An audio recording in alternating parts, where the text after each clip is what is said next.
Bom dia a todas e a todos. É, obviamente, com muito gosto que aqui estou para fazer a abertura do segundo e último dia desta conferência do Jornal de Negócios dedicado à sustentabilidade.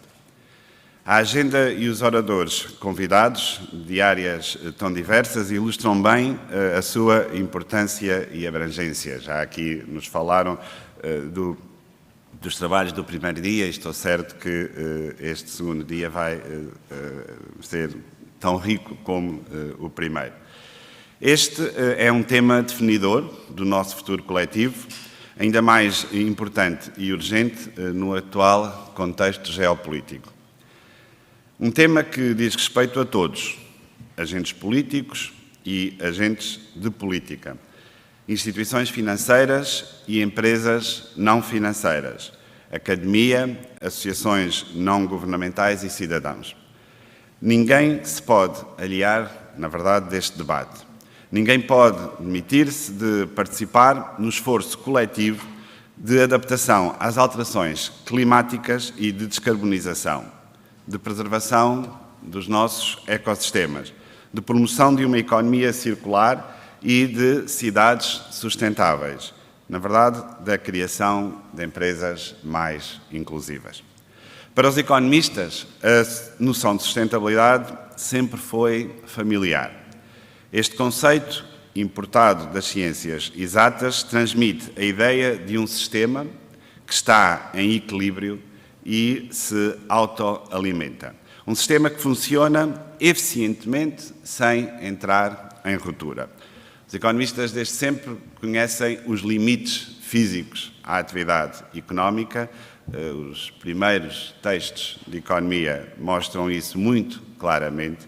Às vezes, na voragem do crescimento, parece que esquecemos isso, mas, na verdade, não é assim na teoria económica. O conceito era aplicado em domínios como a sustentabilidade das finanças públicas, ou a sustentabilidade da balança de pagamentos. Hoje em dia passou a ser intuitivo associar o termo sustentabilidade, se não em exclusivo, pelo menos em paralelo aos parâmetros ESG, à sustentabilidade na ótica ambiental, social e do governo das instituições. Esta mudança de enquadramento, talvez mental, cada vez mais consolidada, reflete bem a dimensão dos desafios que se colocam nesta área, em especial na esfera ambiental e em tudo o que diz respeito às alterações climáticas. É uma mudança de enquadramento que resistiu à ascensão de outras preocupações globais nos últimos 2 anos. Arrisco dizer que esta preocupação com a sustentabilidade ambiental, com a resposta global às alterações climáticas e com a transição energética, é uma preocupação que continuará no nosso radar coletivo com elevada prioridade e por muito tempo. Neste sentido, podemos dizer que ela é também uma preocupação sustentada. A aposta na neutralidade carbónica e numa economia circular implica uma transformação profunda do nosso sistema económico. Uma transformação que abarca todos os setores de atividade e obriga as empresas e as instituições financeiras a alterarem os modelos de negócio.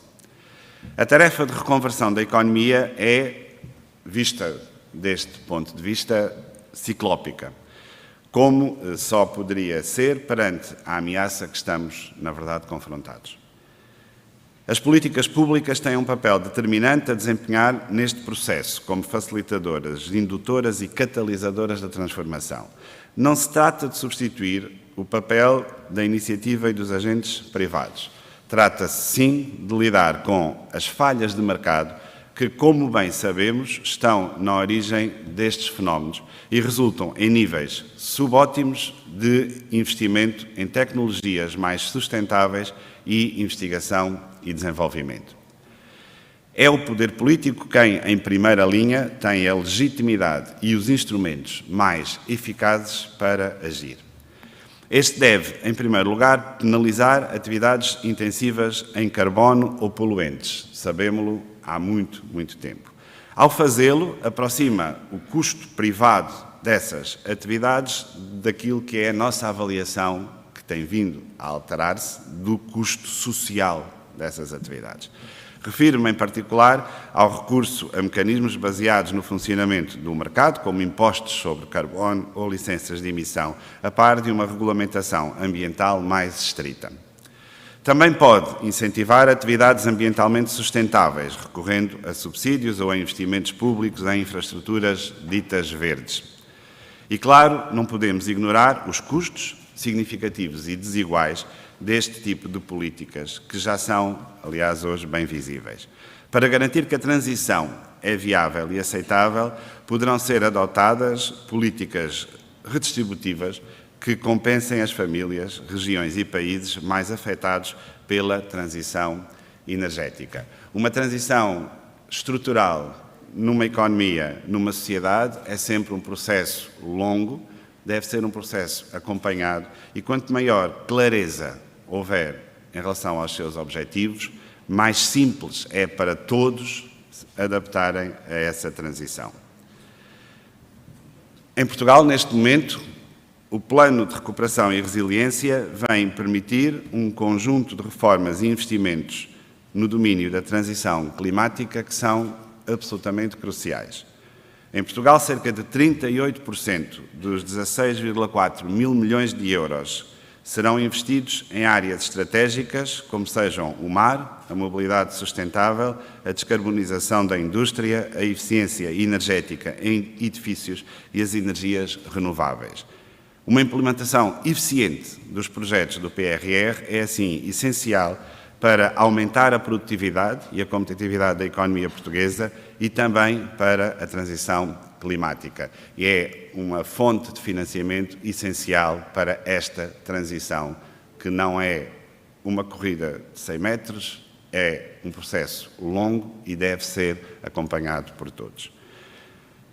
Adicionalmente, a emissão pela Comissão Europeia de dívida comum para financiar estes investimentos, que tem uma notação de risco de qualidade mais elevada que existe no mercado, AAA, beneficia toda a Europa e não apenas alguns países.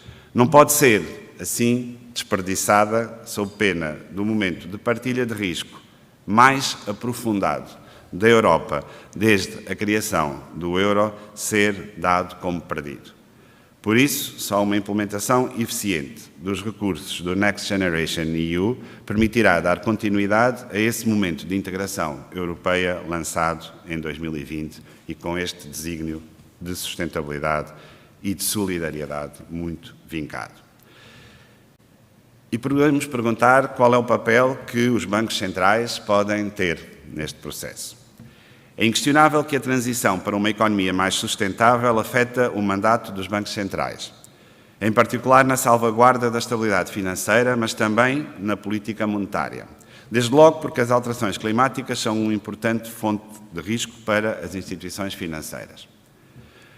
A maior ocorrência e severidade de catástrofes naturais e a transição para um novo modelo económico provocam a desvalorização de ativos que foram financiados pelo sistema bancário, estão dados como garantia de empréstimos, integram as carteiras de fundos de investimento ou estão cobertos pelas seguradoras. Em tudo isto, o sistema financeiro está exposto. Ora, enquanto responsáveis pela salvaguarda da estabilidade financeira e supervisores bancários, compete-nos promover a resiliência do setor financeiro e também ao longo do processo de transição climática. Por isso, o Banco de Portugal tem estudado os riscos financeiros decorrentes de alterações climáticas e avaliado a exposição e a resiliência do sistema bancário português a estes riscos. No quadro do Mecanismo Único de Supervisão, definimos expectativas de supervisão sobre a gestão de riscos climáticos e estamos, este ano, a realizar um teste de esforço, stress test, climático, às instituições de maior dimensão na área do euro. As alterações climáticas e as respectivas políticas de adaptação e de mitigação afetam também variáveis como o crédito, a procura e a oferta agregada e os preços, impactando diretamente por esta via na condução da política monetária. Por isso, o Banco de Portugal participa no plano de ação definido pelo BCE para adaptar os modelos e metodologias subjacentes à política monetária, tendo como principal preocupação salvaguardar o objetivo primordial de estabilidade dos preços e assegurar uma gestão prudente dos riscos no seu próprio balanço.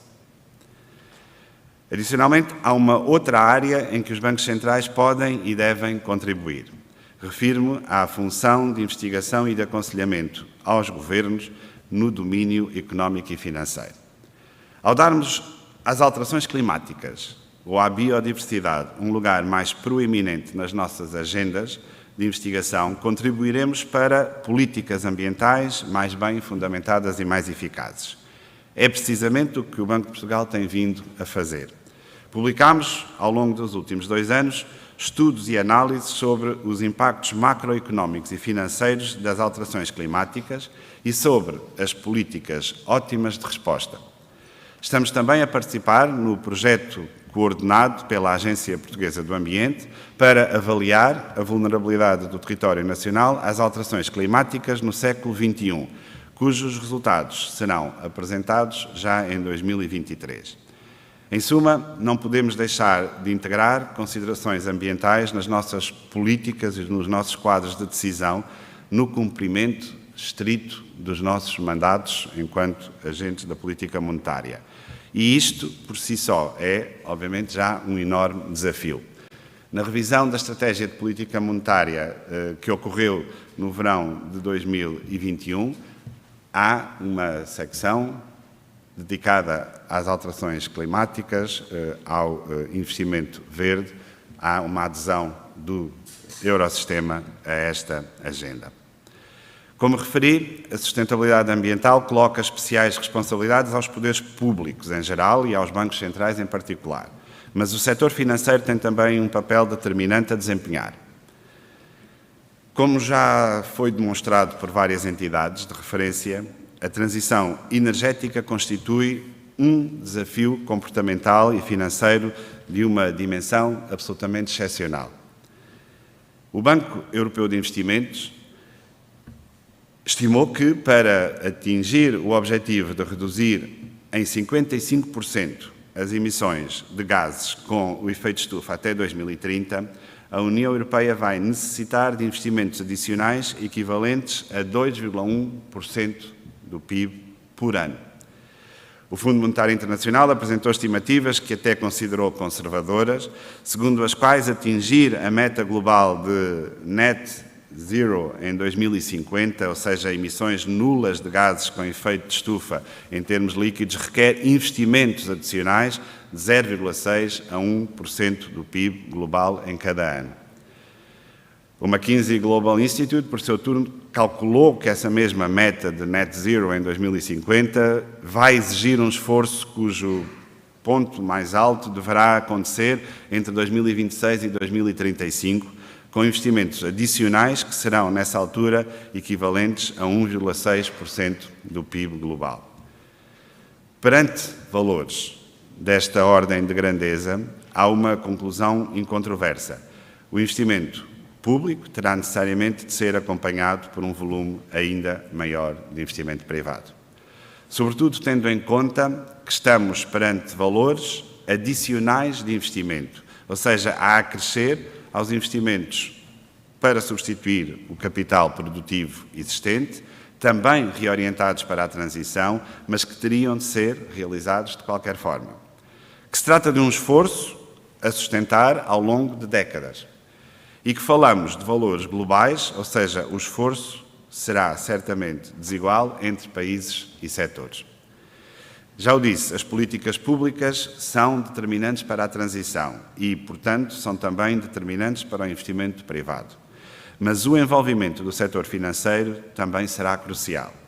A assimetria de informação é desfavorável aos governos e a capacidade de monitorização está do lado do setor financeiro. Mas esta responsabilidade, que pode e deve ser encarada como uma oportunidade, tem várias implicações. Vou destacar 2. A primeira é que as tipologias de investimento terão de ser ajustadas.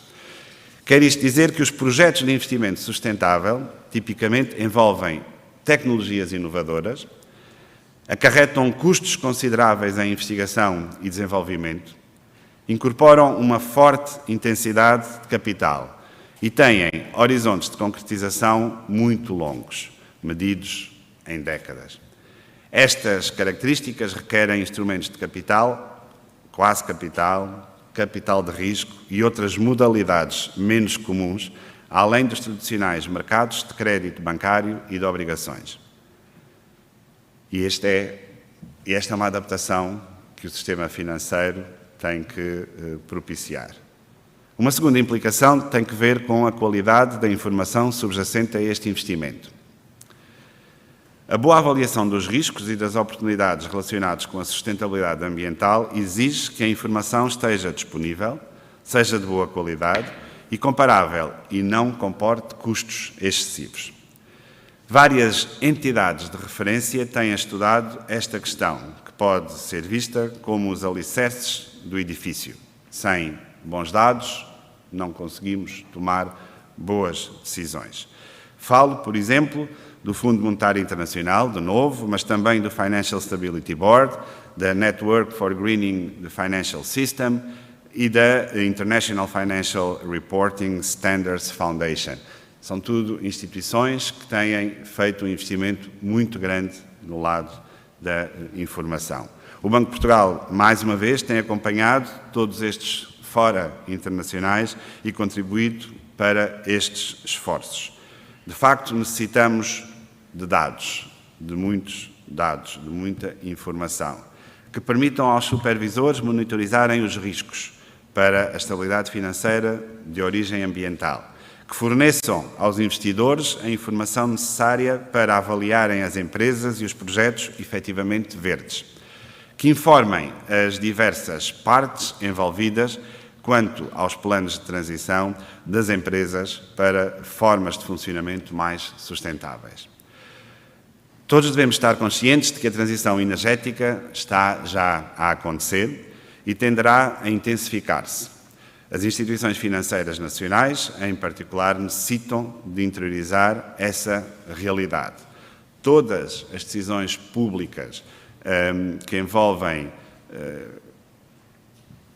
medidas de política económica, medidas de política redistributivas, com impacto nos preços, com impacto nas atividades económicas, devem estar cientes que parte do que estamos hoje, neste mesmo dia, a observar, são já custos desta transição e devemos levá-los, quase que contabilisticamente, também a essa conta.